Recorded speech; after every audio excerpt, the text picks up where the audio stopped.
Highest जो level रहा तो रूबी लेवल पे पहुंचे, और तो रूबी लेवल पे पहुंचे तो अच्छी इनकम प्राप्त होती है, इनकम इस सिस्टम में आने लगी, वो दुनिया की सारी खुशियां हमारे परिवार में आ रही थी, पूरी दुनिया बहुत जबरदस्त कर रही थी, अच्छी थी। लेकिन वो 24 जून का वो काला दिन आज मैं अगर याद करता हूँ तो वास्तव में मेरी रूह कांप उठती है। मेरे पिताजी पानीपत से आते समय एक रोड एक्सीडेंट में गुजर जाते हैं,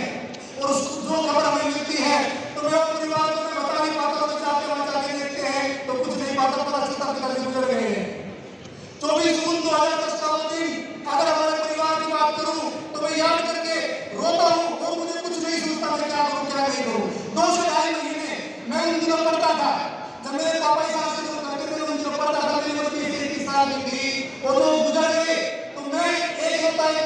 अपने परिवार में था, 5 बहनें मेरी थी, और सारी जिम्मेवारियां मुझ पे आ गई, और मेरी मम्मी पूछती थी मेरे से, बेटा आप कैसे हो गए, आप कैसे हो गया,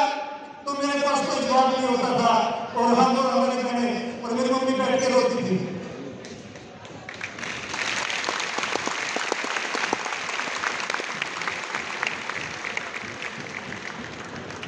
तो रोते थे बैठ करके, कुछ नहीं समझ आता था क्या होगा कैसे चलेगा। लगभग 2-2.5 महीने ऐसे ही निकल जाते हैं। एक दिन हमारे ग्रेट अपलाइन मिस्टर सुश्री महात्मा साहब का हमारे पास फोन आता है, वो बोलते बेटा क्या कर रहे हो। मैंने कहा सर कुछ दिखाई नहीं देता, घर कैसे चलेगा, मेरी बहनों की पढ़ाई कैसे होगी, कहाँ से आकर आएगा, कहाँ से चलेगा आएगा, कुछ समझ नहीं आ रहा है, पशुओं के रहते हो क्या करेगा, समझ नहीं आ रहा कैसे होगा। उन्होंने कहा बेटा घबराओ मत, आपके पापा की जो कमी है वो इस दुनिया में कोई पूरी नहीं कर सकता, लेकिन उनके जाने के बाद जो आते जो आपके परिवार की पढ़ाई लिखाई, आपकी बहनों की पढ़ाई लिखाई है, क्या शादी के जो खर्चे है वो आपसे कमी नहीं आने देगा, ये वादा करता है आपसे दुनिया।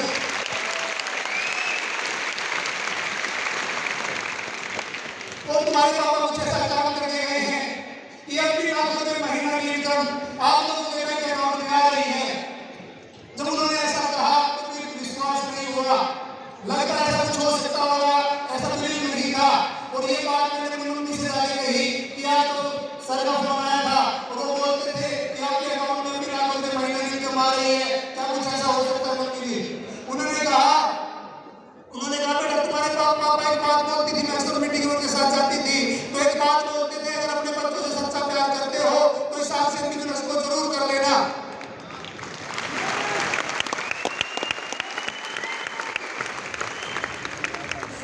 को जरूर कर लेना। और उसके बाद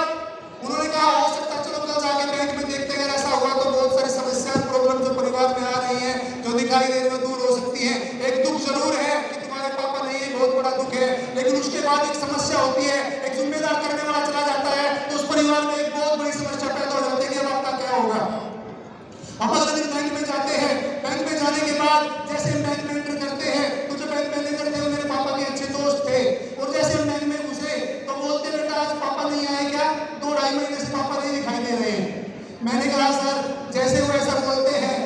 मेरी मम्मी और हम रोने लगते हैं, समझ नहीं आता किन शब्दों में उनको बताए।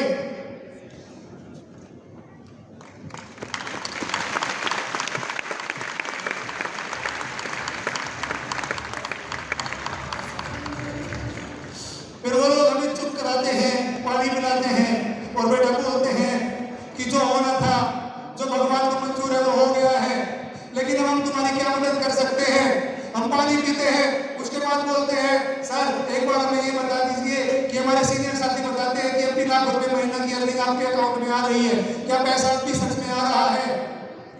तो वो अकाउंट चेक करते हैं और अकाउंट चेक करने के बाद बोलते हैं हाँ बेटा अब भी तुम्हारे पापा के जाने के बाद लगभग 7 से 8 लाख रुपया पहले अकाउंट में आ चुका है।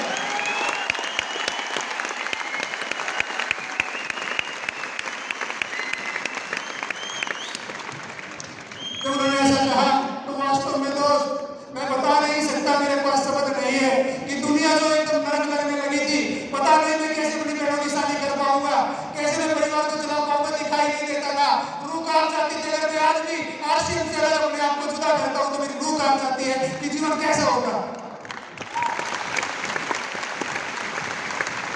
और उसी की बदौलत मेरी आज 4 बहनें, उनमें से एक बहन की मैंने शादी की है, उसके बाद मेरी 3 बहनें आज एमए और बीए करके 2 बहनें मेरी आज हरियाणा सरकार में गवर्नमेंट जॉब में है, सेवाएं दे रही है। एक बहन जिसको